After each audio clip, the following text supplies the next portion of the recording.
Hello students, आज हम आपको कुछ क्वेश्चंस यहाँ पे सॉल्व कराएंगे जो कि होंगे प्लांट मॉर्फोलॉजी के ऊपर। ठीक है, तो प्लांट मॉर्फोलॉजी चैप्टर हमारा ख़त्म हो चुका है और उसके बाद आपको ये पता होना चाहिए कि एक्चुअली जेट और आईसीआर में क्वेश्चंस कैसे आते हैं। ये वीडियो 11th के बच्चों के लिए भी बहुत इंपॉर्टेंट है बिकॉज 11th में भी पैटर्न चेंज हो चुका है। आपकी 20 क्वेश्चंस जो हैं वो ऑब्जेक्टिव टाइप आने वाले हैं। ठीक है, तो इसलिए कुछ क्वेश्चंस मैं आपको यहाँ कराऊंगी मल्टीपल चॉइस, ताकि आपको आइडिया लग जाएगा कि क्वेश्चन किस तरह से आते हैं। तो प्लांट मॉर्फोलॉजी, सबको पता है मॉर्फोलॉजी का मतलब outer structure of a plant. अब आउटर स्ट्रक्चर में आपने लीफ की स्ट्रक्चर पढ़ ली, बाहर से लीफ कितनी तरह की होती है, कैसे लीफ का अरेंजमेंट होता है ना। और उसके बाद मैंने आपको फ्लावर्स की स्ट्रक्चर बता दी, आउटर मोस्ट स्ट्रक्चर, क्या क्या पार्ट्स होते हैं डिफरेंट फ्लावर्स के। हमने स्टेम की स्ट्रक्चर देख लिया कि कितने टाइप के स्टेम्स अलग अलग पौधों में होते हैं। हमने उसकी रूट्स की स्ट्रक्चर देख ली। ठीक है, तो अब उसी से कुछ क्वेश्चंस जो हैं मैं आपके लिए यहाँ पे लेके आई हूँ। तो चलो करते हैं फर्स्ट क्वेश्चन। फर्स्ट क्वेश्चन है हमारा, लिखते हैं हम सबसे पहले, इफ द गाइनोशियम, आप लोग जिसको आंसर आता है बोलना नहीं है, मैं जिससे पूछूंगी उसी को जवाब देना है। ओके, तो if the gynoecium is present in the top most position of the thalamus, अगर गाइनोशियम जो है वो थैलेमस के टॉप मोस्ट पोजीशन पे सिचुएटेड है, तो हम उस फ्लावर को क्या बोलेंगे? तो the flower is referred as, option लिख देती हूँ, सोचना। वैसे तो हो सकता है आपको बिना ऑप्शन के भी इसका आंसर पता चल गया हो, बट फिर भी option 1 hypogynous, option 2 perigynous, option 3 epigynous and the last one is none of these. तो ये है फर्स्ट क्वेश्चन। क्वेश्चन समझ में आ गया आपको कि अगर एक फूल है उसमें अगर गाइनोशियम जो है सबसे ऊपर प्रेजेंट है, तो हम देखते हैं जैसे कि मान लीजिए एक फ्लावर है, उसके अंदर का अगर हम स्ट्रक्चर देखें तो फ्लावर में कौन कौन से पार्ट्स होते हैं? ये होता है पेटल्स, पेटल्स के बाहर की तरफ होता है ये सेपल्स, और सेपल्स हो गए, पेटल्स हो गए, देन ये हो गए स्टेमन्स, और यहाँ पे बीच में है गाइनोशियम। तो आप देख लीजिए सबसे ऊपर गाइनोशियम है, गाइनोशियम के बाद सेकंड नंबर पे आ रहे हैं एंड्रोशियम, थर्ड नंबर पे आ रहे हैं पेटल्स, और सबसे नीचे की तरफ है सेपल्स। मतलब ओवरी क्या है? सुपीरियर है, ओवरी सबसे ऊपर है। तो इस तरह की कंडीशन में फूल क्या कहलाएगा? ओवरी क्या हो गई? सुपीरियर। तो मैंने तुम्हें बताया था कि अगर हमने ओवरी को सुपीरियर बोला है तो कंडीशन फ्लावर की क्या होगी? हाइपोगाइनस। क्या कंडीशन होगी फ्लावर की? हाइपोगाइनस। हाइपो का मतलब, अब आप बच्चे कंफ्यूज हो जाते हैं, यार हाइपोगाइनस क्यों बोल रहे हैं? हाइपोगाइनस का तो मतलब है, हाइपो का मतलब होता है नीचे और एपी का मतलब होता है ऊपर, बट यहाँ पे हाइपोगाइनस को आप ऐसे समझो बच्चों, हाइपोगाइनस यानी everything is present below the gynoecium, यानी गाइनोशियम के नीचे सारी चीजें प्रेजेंट है। हाइपोगाइनस गाइनोशियम के नीचे, all the floral whorls are present below the gynoecium and the flower condition is hypogynous and the ovary is found in the superior position. Ovary superior होगी, but फूल का कंडीशन पूछा जाएगा तो वो आपको हाइपोगाइनस बोलोगे। ठीक है, तो ये फर्स्ट क्वेश्चन था। ये हमारा सेकंड क्वेश्चन है। क्वेश्चन क्या है समझिए आप एक बार ध्यान से। Epipetalous is the condition is, epipetalous condition क्या होती है? What is mean by epipetalous condition? Option देखिए, adhesion of stamen, cohesion of stamen, estivation of petals, position of sepals with respect to petals। तो ये 4 ऑप्शन है। पहले option का अर्थ है स्टेमिन का किसी और फूल की स्ट्रक्चर के साथ जुड़ना, चिपकना। कोहेजन ऑफ स्टेमिन, स्टेमिन और स्टेमिन जब आपस में ही जुड़े हुए रहते हैं। एस्टिवेशन ऑफ पेटल्स, जो मैंने आपको डिफरेंट काइंड के एस्टिवेशंस पढ़ाए थे पेटल्स के, वेलवेट, ट्विस्टेड, इम्ब्रिकेट, है ना। Position of sepals with respect to petals, sepals की पोजीशन कैसी है पेटल्स के रेस्पेक्ट में। तो अब बच्चों इसका आंसर क्या होना चाहिए? यस, करेक्ट है। इसका आंसर होना चाहिए एडहेशन ऑफ स्टेमिन। तो क्या था बच्चों, स्टेमिन जब किसी और फूल की स्ट्रक्चर से जुड़े रहते हैं, यानी अगर आप फूल को ध्यान से देखोगे तो एपीपेटलस का मतलब है स्टेमिन का पेटल्स से जुड़ना। यानी कि अगर आप फूल को ऐसे देखोगे खोल के या तोड़ के, तो आपको जो है स्टेमिन पेटल्स पे लगे हुए दिखेंगे।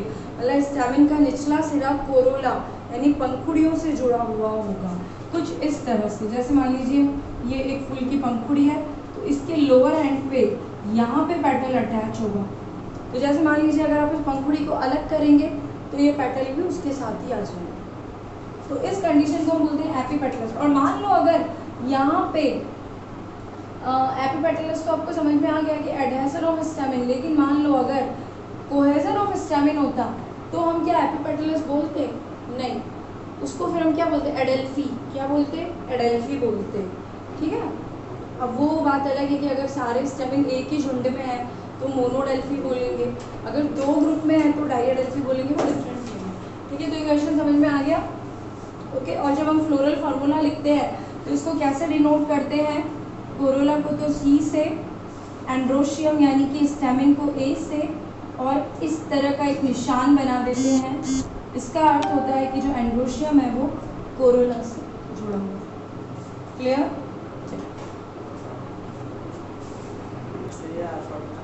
चलिए नेक्स्ट क्वेश्चन समझिए ध्यान से। ये आपको सिंबल नजर आ रहा है यहाँ पे। ये कंडीशन क्या रिप्रेजेंट नहीं करती है? This condition not represents. Options हैं पोजीशन गाइनोशियम की, सिनकार्पस कंडीशन, ओवरी की पोजीशन, या प्लेसेंटेशन किस टाइप का है। तो क्वेश्चन है कि ये कंडीशन क्या नहीं रिप्रेजेंट करती है। ओके, तो क्या ये गाइनोशियम की पोजीशन बता रही है कि गाइनोशियम सुपीरियर है या इंफीरियर? बिल्कुल बता रही है, बिकॉज ये आपको जी ऊपर दिख रहा है और इस लाइन का मतलब है कि सब कुछ गाइनोशियम के नीचे की है। तो ये तो हो ही नहीं सकता। सेकेंड है सिनकार्पस कंडीशन। यहाँ पे बच्चों 2 का मतलब होता है 2 कार्पल्स हैं और ब्रैकेट लग रहा है, इसका मतलब दोनों फ्यूज्ड है, तो इसका मतलब सिनकार्पस कंडीशन को भी रिप्रेजेंट कर रही है। ओवरी की पोजीशन भी बता ही रही है, तो क्या नहीं बता रही है? प्लेसेंटेशन किस टाइप का है, पैराइटल है कि मार्जिनल है कि एक्सियल है ना। तो वो सब हमें नहीं पता चल रहा इसको देख के। तो इसका जो करेक्ट ऑप्शन होगा वो होगा टाइप ऑफ प्लेसेंटेशन। टिक कर लीजिए। ठीक है, आते हैं हमारे नेक्स्ट क्वेश्चन के ऊपर। ये देखिए नेक्स्ट क्वेश्चन मॉर्फोलॉजी के ऊपर। क्वेश्चन समझिए पहले। विच रूट, यानी कि जब जड़ों की बात आ रही है, यानी कि यहाँ पे अब हम रूट की मॉर्फोलॉजी के ऊपर आ गए हैं। क्वेश्चन क्या है? Which route comes out from soil for gate oxygen for respiration. यानी कि ऐसे कौन से पौधे हैं जिनमें जो जड़ें हैं वो ज़मीन के बाहर आती हैं फॉर गेट ऑक्सीजन। क्यों? ताकि उनको ऑक्सीजन मिल सके सांस लेने के लिए, रेस्पिरेशन के लिए। तो इसका तुम्हें तो पता है कि रूट्स भी रेस्पिरेशन करती हैं। जनरल जो हमारी नॉर्मल सॉइल होती है उसके अंदर ऑक्सीजन प्रेजेंट रहती है ना, तो जड़ों को भी ऑक्सीजन मिलती रहती है। इसीलिए तो हम कहते हैं निराई गुड़ाई करते रहना चाहिए, मिट्टी को भुरभुरा बनाते रहना चाहिए ताकि जड़ों को भी ऑक्सीजन मिलती रहे। तो ऑप्शन क्या है? स्टिल्ट रूट है, प्रॉप रूट है, न्यूमेटोफोर्स है एंड वीडेड रूट है। तो इसका करेक्ट आंसर क्या होना चाहिए? Anybody? Pneumatophores, very good, pneumatophore right answer है। क्यों भाई न्यूमेटोफोर क्यों है राइट आंसर? क्या होती है न्यूमेटोफोर्स? एक्चुअली जो मैंग्रोव प्लांट्स होते हैं ना, यानी कि वे पौधे जो मार्शी एरिया में उगते हैं, अब मार्श का मतलब दलदल, कीचड़, तो उनमें क्या होता है, ज़मीन के अंदर यानी कि सॉइल के अंदर जो मैक्रोपोर्स, माइक्रोपोर्स यानी कि जो सॉइल पार्टिकल्स के बीच में जो पोर्स हैं, वो सभी पोर्स पे भी वाटर आ जाता है। तो इसका मतलब जहाँ पे एयर प्रेजेंट होनी चाहिए वहाँ पे भी वाटर प्रेजेंट हो जाता है, तो फिर पौधों को, जड़ों को रेस्पिरेशन करने के लिए ऑक्सीजन नहीं मिल पाती। उस कंडीशन में कुछ ऐसी जड़ें पौधा बनाता है जो ज़मीन के नीचे से बाहर की तरफ आ जाती हैं, एकदम कांटों की तरह। जैसे कि जो मेन प्लांट है, ये इसका अंडरग्राउंड जो रूट्स हैं, कुछ रूट्स इस तरह से ज़मीन के बाहर की ओर आएंगी। ये रूट्स जो हैं, इन रूट्स को हम क्या बोलेंगे? न्यूमेटोफोर्स बोलेंगे। इन रूट्स के अंदर बारीक बारीक होल्स होते हैं जिनको हम न्यूमेटोथोड्स बोलते हैं, ठीक है। और ये क्या करती है रूट्स? केवल ऑक्सीजन लेने का काम करती हैं। और एग्जाम्पल कोई बता सकता है मैंग्रोव प्लांट का? राइजोफोरा, राइजोफोरा पौधा है जो मार्शी एरिया में उगता है और मैंग्रोव प्लांट का बेस्ट एग्जाम्पल है। ओके, तो न्यूमेटोफोर्स का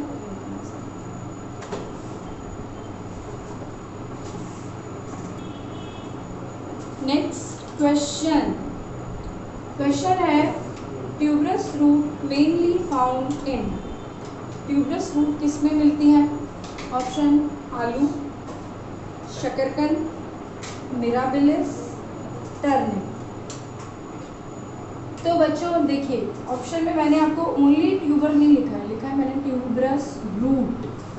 आलू तो ट्यूबर तो होता है, बट आलू या potato is the example of stem tuber, तो ये स्टेम ट्यूबर का एग्जांपल है, तो ये तो ऑप्शन नहीं हो सकता।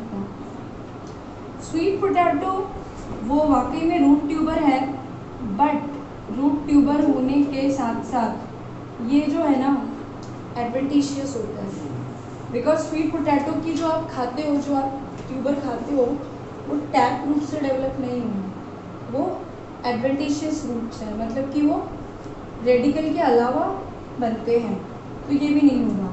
मिराबिलिस और टर्निप, टर्निप देखते हैं, टर्निप क्या होता है?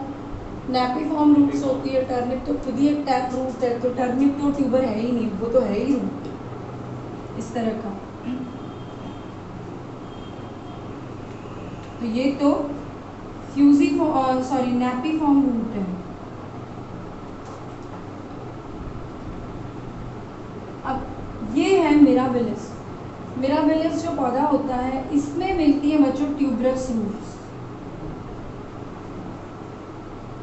रूट ट्यूबर्स, ठीक है। और वो जो रूट ट्यूबर डेवलप होते हैं वो टैप रूट से ही डेवलप होते हैं, तो इसका राइट आंसर है बच्चों मिराबिलिस। एग्जाम में आप पक्का कंफ्यूज होगे और स्वीट पोटैटो को टिक करोगे, है ना, तो वो नहीं करना है ना, तो इसलिए हमें क्या टिक करना है? मिराबिलिस। तो लिख लीजिए आपके क्वेश्चन। ये देखिए बच्चों नेक्स्ट क्वेश्चन, बहुत ही अच्छा सा क्वेश्चन है ये।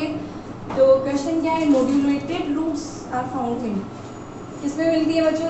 नोड्यूलेटेड रूट्स। नोड्यूलेटेड रूट्स का मतलब है रूट नोड्यूल्स, जड़ों के ऊपर कुछ नोड्यूल्स रहते हैं छोटे छोटे, तो वो किस में मिलेंगे? ऑप्शन देखिए, मटर, मूली, ऑप्शन बी गाजर, चना, mirabilis, option C bean and sugar beet यानी फलियां और चुकंदर, ऑप्शन डी है मटर, चना, बीन्स। तो आप सबको पता है, पहले तो मुझे और किसको आता है इसका आंसर? यस, तो आंसर मेरे पास आ चुका है, बच्चों ने मुझे इशारों में बता दिया है कि इसका आंसर है डी। ओके, तो डी ऑप्शन क्यों है आपको पता होना चाहिए। नोड्यूलेटेड रूट्स का मतलब होता है कौन सी फैमिली? लेग्यूमिनोसी या फेबेसी फैमिली, फेबेसी भी बोलते हैं, लेग्यूमिनोसी भी बोलते हैं। उसकी जड़ों के अंदर छोटी छोटी रूट नोड्यूल्स रहती हैं, उन रूट नोड्यूल्स में तो सबसे पहले तो आपको पता होना चाहिए कि इनमें लेग्यूमिनोसी फैमिली के मेंबर कौन से हैं। तो मटर तो है बट मूली नहीं है, इसमें गाजर है नहीं है, ग्राम है, मिराबिलिस है नहीं है, बीन है, शुगर बीट नहीं है, मटर है, चना है, बीन्स है। तो ये तीनों ही लेग्यूमिनोसी की मेंबर है, तो इसका करेक्ट आंसर है ये। मैं आपको ये भी बता देती हूँ आपकी जानकारी के लिए कि इन नोड्यूल्स में या इन क्या होता है, इन जड़ों का क्या महत्व होता है। तो हर बच्चा ध्यान से समझेगा कि बच्चों जो लेग्यूमिनोसी फैमिली की या जो मटर फैमिली की या पी फैमिली की जो जड़ें होती हैं उनमें रूट नोड्यूल्स होते हैं। उन नोड्यूल्स के अंदर एक बहुत ही अच्छा, बहुत ही बेनिफिशियल बैक्टीरिया है राइजोबियम, वो सिम्बायोसिस करता है। सिम्बायोसिस का मतलब सह जीवन, लेना प्लस देना। पौधे से क्या लेता है और पौधे को क्या देता है। तो पौधे से तो वो लेता है शेल्टर, रहने के लिए जगह, और बदले में पौधे को क्या देता है, वो जो एटमॉस्फेयर में जो नाइट्रोजन है, जो 78% नाइट्रोजन प्रेजेंट है, बट जो प्लांट है वो अनेबल है उस नाइट्रोजन को कैप्चर करने में। वो क्या करता है, बैक्टीरिया, राइजोबियम बैक्टीरिया क्या करता है, उस एटमॉस्फेयर की नाइट्रोजन को सॉइल के अंदर पहुंचाता है। किस फॉर्म में, ये जो N2 जो नाइट्रोजन प्रेजेंट है एटमॉस्फेयर में, इसको सॉइल के अंदर ट्रांसफ़र करता है, पहुंचाता है, और इस नाइट्रोजन को कन्वर्ट करता है NO3- ion, nitrate ion. Okay, अब जब आयन बन गए तो प्लांट की जो रूट्स हैं वो इजीली इस नाइट्रेट आयन को एब्जॉर्ब कर लेती हैं। यानी कि अब अगर हम जितनी हम फलीदार फसलें लगाएंगे, लगाते जाएंगे, क्रॉप रोटेशन में भी, यानी कि क्रॉप रोटेशन का मतलब क्या होता है, बदल बदल कर फसलें उगाना, उसमें भी बीच बीच में हम लेग्यूमिनोसी फैमिली के पौधों को लगाते हैं। क्यों? क्योंकि ये सॉइल की फर्टिलिटी इंप्रूव करते हैं। जैसे मान लीजिए आपने अभी हैवी फीडर क्रॉप्स लगाई, आलू उगाया या आपने प्याज उगाए, तो ये ऐसी क्रॉप्स हैं जो बहुत सॉइल न्यूट्रिशन मिट्टी से खींचती हैं। तो मिट्टी जो है उसमें से जो न्यूट्रिशन खींच लिया तो उसको वापस भी देना है हमें।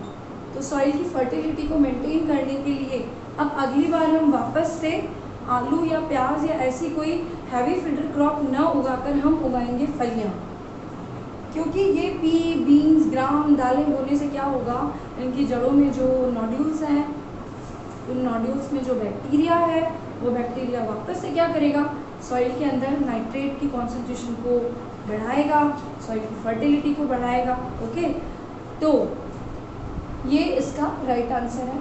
समझ में आ गया आपको? अब बैक्टीरिया का नाम याद रखना, राइजोबियम, और वो कौन सी प्रोसेस करता है, सिम्बायोसिस, सहजीवन।